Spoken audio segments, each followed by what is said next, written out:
নমস্কার বন্ধুরা, আমি অমৃতা লাইফস্টাইল ব্লগে সবাইকে অভিনন্দন। চলছে শীতের মৌসুম। প্রত্যেকদিন চেষ্টা করছি শীতের কোনো না কোনো খাবার আপনাদের সামনে উপস্থাপন করতে। তো আজকে এমন একটা রেসিপি আপনাদের সাথে শেয়ার করতে চলেছি, যেটা শীত, বর্ষা, গ্রীষ্ম যেটাই বলেন না কেন সব ঋতুতেই খেতে পারবেন বা সব সময় ভালো লাগবে। আর চটজলদি যদি এরকম একটা রেসিপি বাসায় আপনি তৈরি করে নিতে পারেন, অতিথি আপ্যায়নে বলেন বা নিজের সকালের খাবার বা সন্ধ্যার খাবার হিসেবেও খেতে পারবেন। আর মাঝে মাঝে যদি এরকম একটু আনকমন কোনো খাবার, পরিচিত খাবার, কিন্তু এই ধরনের খাবার সবসময় তো সবার মাথায় আসে না, তো এটা যদি আপনি মাঝে মাঝে বাসায় তৈরি করে খেতে পারেন বা পরিবারের লোকজনদেরকে খাওয়াতে পারেন, তাহলে তাদেরও মন ভালো লাগবে এবং আপনার নিজেরও দেখবেন তখন খুব তৃপ্তি লাগবে। তো আজকে তেমন একটা রেসিপি আপনাদের সাথে শেয়ার করতে চলেছি। থাম্বনেল দেখলে তো অবশ্যই আপনারা জানতে পারবেন আপনাদের সাথে রেসিপিটা শেয়ার করছি। তো চলুন ভিডিওটা দেখে নেবেন।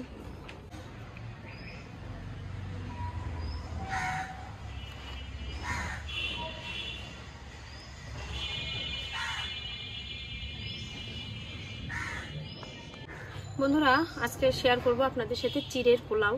তো আমি রান্নাটা সরাসরি আপনাদের দেখাতে শুরু করছি এই মুহূর্তে। আমি এখানে একটি পাত্রে নিয়ে নিয়েছি পরিমাণ মতো চিড়ে। যার যতটুকু প্রয়োজন সে ততটুকু ইউজ করবেন। তো চিড়েটা আমি একটা গামলার ভিতরে ঢেলে নিচ্ছি।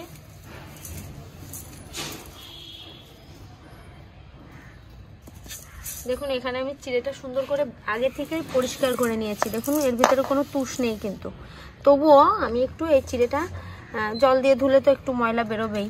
আর এখন চিড়েটা সুন্দর করে কোনো রকম একটু আলতো করে ধুয়ে নেব।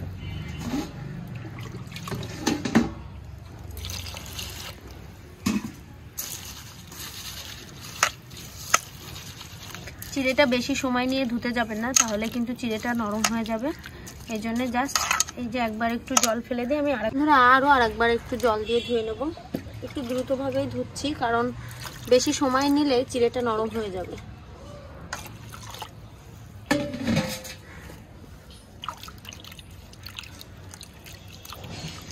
জাস্ট এবার আমি জলটা ঝরিয়ে নেব।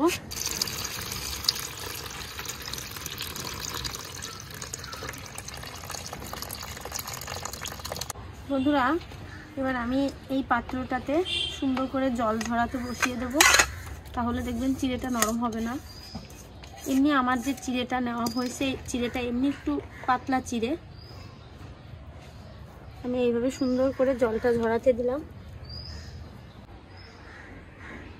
বন্ধুরা, চিড়ের জল ঝরাতে ঝরাতে এর মধ্যে উনুনটা ধরিয়ে নিই। উনুনটা ধরাতেও তো একটু সময় লাগবে,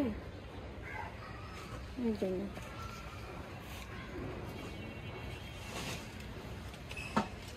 বন্ধুরা, দেখতেই পাচ্ছেন আমি সুন্দর করে চিড়েতে কিন্তু জল ঝরিয়ে নিয়েছি। এবারে এর ভিতরে আমি সামান্য লবণ,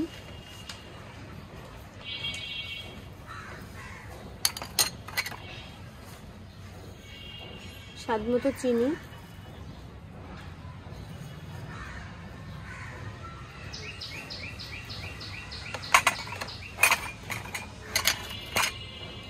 সাথে সামান্য একটু হলুদ গুঁড়ো একসাথে দিয়ে সুন্দর করে মাখিয়ে নেব।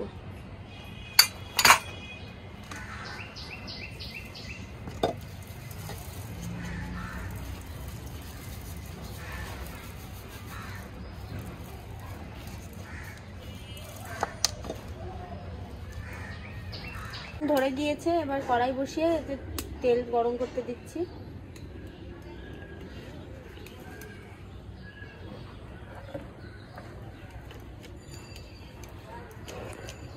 বন্ধুরা, তেল গরম হয়ে গিয়েছে, এবারে এই বাদাম কটা একটু ভেজে নেব।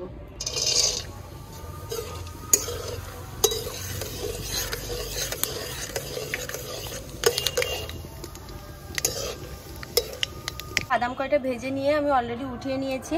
এবারে এর ভিতরে একে একে একটা ডিম ভেজে নেব।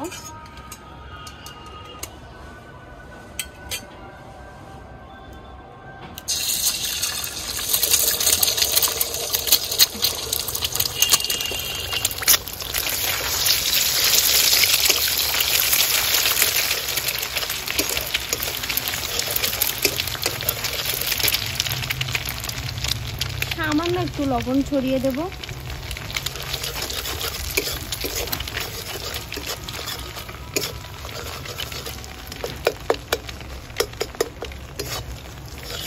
বন্ধুরা, যে জিনিসটা আপনাদের সাথে এখনো শেয়ার করা হয়নি, আমি এখানে একটু চিকেন ছোট ছোট করে কিউব করে নিয়েছি, ছোট ছোট করে, যেটা আমি এখন একটু তেলে ভেজে নেব। এটা দিলেই স্বাদটা আর একটু বাড়বে। আমি আমার মতো করে রেসিপিটা বলছি, আবারও আপনাদের সাথে শেয়ার করছি। তেল গরম হয়ে গিয়েছে, এবারে কিউব করে রাখা চিকেনের টুকরাগুলো এর ভিতরে দিয়ে দিচ্ছি।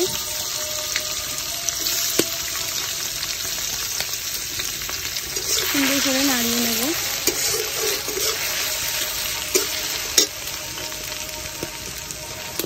বন্ধুরা, এর ভিতরে দিয়ে দিচ্ছি জাস্ট সামান্য একটু রসুন কুচি, সামান্য একটু পেঁয়াজ কুচি, একটু কাঁচা লঙ্কা কুচি, অল্প একটু আদা কুচি। সুন্দর করে চিকেনের টুকরাগুলোর সাথে এবার এটা একটু ভেজে বা কষিয়ে নেব। মাংসটা ভাজা হয়ে গিয়েছে, এবারে ডিমের পাশেই উঠিয়ে নিচ্ছি।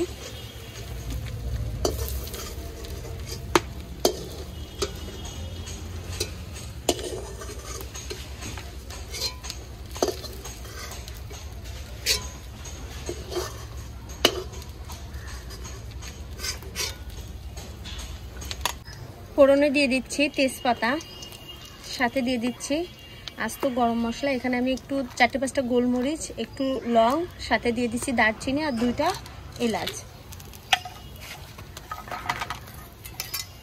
একটু নাড়িয়ে নেব। বন্ধুরা, এবার এর মধ্যে একে একে দিয়ে দিচ্ছি পেঁয়াজ কুচি,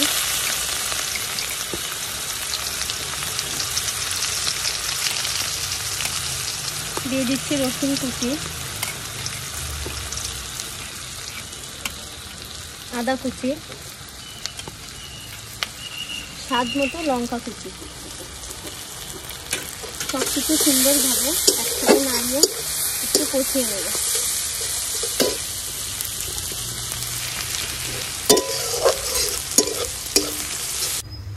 বন্ধুরা, এবারে চিড়েগুলো এর ভিতরে দিয়ে দিচ্ছি।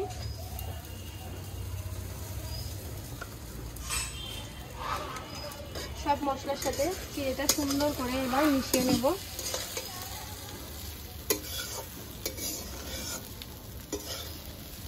যেহেতু প্রত্যেকটা মশলা আমি আলাদা আলাদা করে ডিম বলুন বা যার সাথে যতটুকু লবণ দরকার দিয়ে দিয়েছি, এই জন্য আমি এখনই আর এর ভিতরে লবণ দিব না। বন্ধুরা, দেখতেই পাচ্ছেন এখানে আমার চিড়েটা কিন্তু সুন্দর করে ভাজা হয়ে গিয়েছে। এবারে আমি যে ভাজা মশলাগুলো এবং যে ডিম, মাংস এগুলো রেখেছিলাম, সেইগুলো এর সাথে এখন একে একে অ্যাড করে দেবো। তো প্রথমে দিয়ে দিচ্ছি ডিম,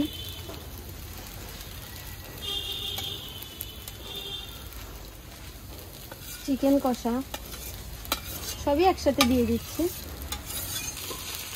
সুন্দর করে চিড়ের সাথে। এবার এগুলো মিশিয়ে নেব। তার মধ্যে যেটা না বললে নয় বন্ধুরা, আমি কিন্তু এর ভিতরে একটু চিড়েটা গালে দিয়ে দেখছি যে লবণটা ঠিক আছে কিনা, চিনির ব্যালেন্সটা ঠিক আছে কিনা, তো একদম পারফেক্ট। এই জন্য আর আমার লবণ দেওয়া লাগেনি। এবারে উপর থেকে ভেজে রাখা বাদামগুলো ছড়িয়ে দেবো। বাদামগুলো দিলে কেউ আর ভেবে নেবেন না চানাচুর, বাদামগুলো দিলে কিন্তু কালারফুল লাগে। পাশাপাশি একটু ঘি ছড়িয়ে দেব, যেহেতু পোলাও একটু ঘি না হলে তো ভালো লাগেই না।